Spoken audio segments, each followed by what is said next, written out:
May mga taong parang laro sa video game. Mahirap hawakan, mabilis mawala sa mata, at minsan nakakabaliw sa tindi ng paghahangad. Ngunit minsan sa pinakahuling level, doon mo lang matatagpuan ang totoong premyo. Ang puso ng taong hindi mo inaasahan. Ako si D, at kung tatanungin mo ako kung paano nagsimula ang lahat, aba, parang ordinaryong araw lang yun. Pero sa mundo ng Game Boy na yun, wala nang ordinaryo.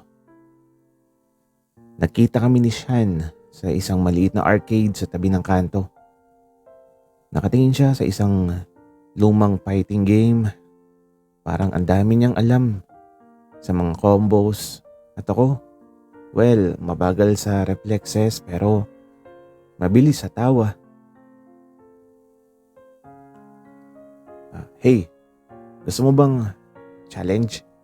Tanong niya habang may ngiting nakakapangakit.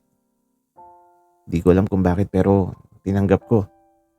Siguro sa tingin ko, may thrill sa idea na talunin ang isang taong parang may angking galing sa laro at sa buhay.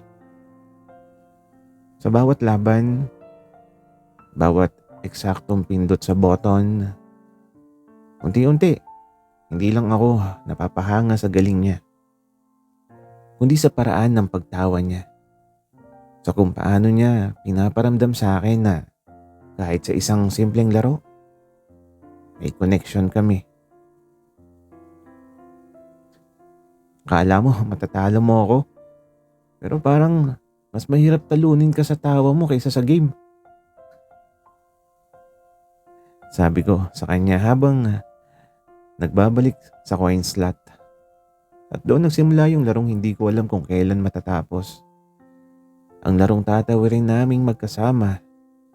Ang larong tatawagin kong pag-ibig.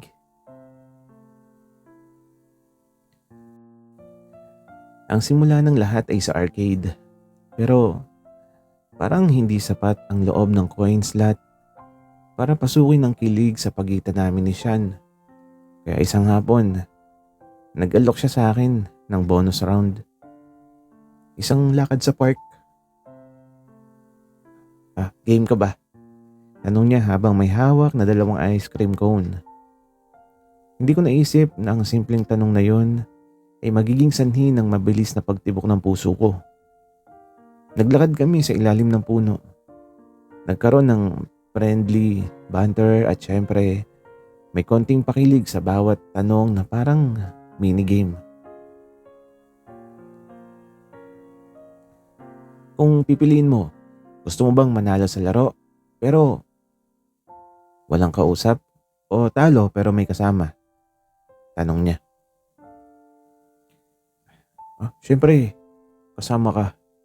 Sagot ko. At eto napangiti siya.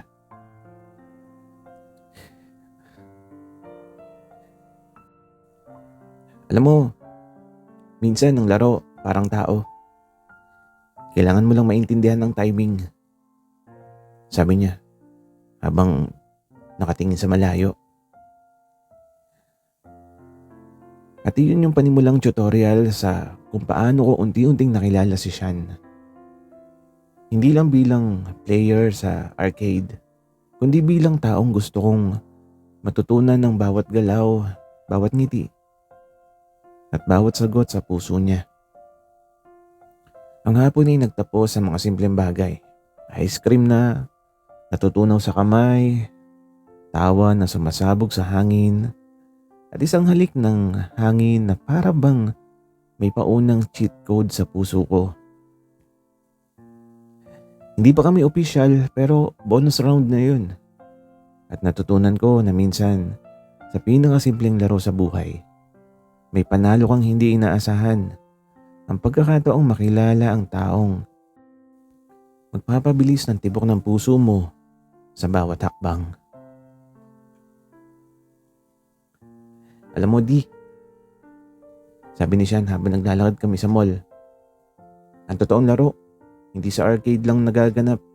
Minsan sa totoong mundo mo, makikita yung pinakamahirap na level. Hindi ko alam kung dapat ba akong matakot o matuwa. Pero bago pa man ako makapag-react, may naisip siyang laro para sa amin. Scavenger hunt. Papangalanan mo yung bawat tindahan sa paligid at kung matalo ka sa challenge, kailangan mo akong kausapin ng 3 minuto nang walang tigil tungkol sa gusto mo sa akin. Wika niya. Ano to? Video game ba o horror? Tanong ko pero halata sa mukha ko yung excitement. Kaya ito habang naglalaro kami sa mall, unti-unti kong napapansin ang bawat ngiti niya, bawat tawa niya, bawat eksena na parang minigame. Mas tumitindi yung kilig ko. Sa huli, ako yung natalo. 3 minuto ng non-stop na pag-amin sa kanya. Sian, gusto ko yung paraan ng pagtawa mo. Gusto ko yung paraan ng pagtingin mo sa akin at hindi ko alam kung paano ko sasabihin pero gusto kitang makilala ng mas mabuti. Ang mga salitang bumabagsak mula sa akin. Tumigil siya. Tiningnan ako ng diretso sa mata at may ngiting nakakalasing. Alam mo di, parang sa game, nakuha mo na yung secret move ko. Ang puso ko. At sa sandaling yun, kahit sa gitna ng tawa at kalokohan, naramdaman ko. Ito na. Ito na yung level na hindi ko gustong matapos. At ito nakita kami ni Shad sa kanyang apartment para umano sa game marathon pero alam ko sa sarili ko na may ibang laro siyang nilalaro sa puso ko. Handa ka na ba di? Tanong niya habang hawak yung controller at may ngiting nakaka-addict. Handa na ako pero hindi sa laro lang. Sagot ko. At halata yung kaba sa boses ko. Habang naglalaro may mga eksenang nangyayari sa pagitan namin na parang mini cutscene sa isang laro. Konting abot ng kamay habang inaabot ng controller. Pag-ikot ng ulo na parang may magic sa tingin niya. At syempre yung tawa niya na parang soundtrack sa puso ko. Sa isang pagkakataon, nagtagpo yung aming mga kamay. Hindi niya tinanggal at para bang lahat ng cheat code sa kilig ay naka-active. At ang bulong niya. Alam mo di, ang totoo mas masaya ako sa labas ng laro kapag kasama ka. Hindi ko na napigilan yung sarili ko. Lumapit ako at sa simpleng sandali, nagtagpo yung mga labi namin. Isang halik na parang level up sa puso ko. At sa gabi rin yun, natutunan ko. Sa laro man o sa totoong buhay, minsan, kailangan mo lang hanapin ng cheat code. Yung taong kayang gawing espesyal ang bawat ordinaryong sandali. At ito, nagpunta kami sa isang summer fair. Puno ng ilaw, musika at mga kabataan na naglalaro. Ngunit sa harap ng lahat, alam kong may isang laro akong kailangan tapusin. Ang ipakita sa buong mundo kung ano yung nararamdaman ko kay Sian. Di, ready ka na ba sa pinaka-challenging level? Tanong niya, habang hawak yung kamay ko at may ngiting nakakakilig. At ang sagot ko, para sa'yo, laging ready. At ito, ramdam ko yung tibok ng puso ko na parang bass sa soundtrack ng laro. Habang naglalaro kami sa mga booth at rides, unti-unti kong napapansin ang bawat halakak namin, bawat hila sa roller coaster, bawat kwento at biro parang power up sa aming relasyon. Sa huli, tumayo siya sa gitna ng fair, hawak yung kamay ko at nakatingin sa akin. At ang sabi niya, Di, sa lahat ng level na nalagpasan natin, sa lahat ng laro at tawa, gusto kong ikaw yung laging kasama ko sa buhay. Pwede ba? Hindi ko na pinigilan ang sarili ko. Siyan, oo. Ikaw yung gusto ko sa lahat ng laro. Sagot ko. At sa mundong yun, sa ilalim ng maliwanag na ilaw, karamdam ko, panalo kami.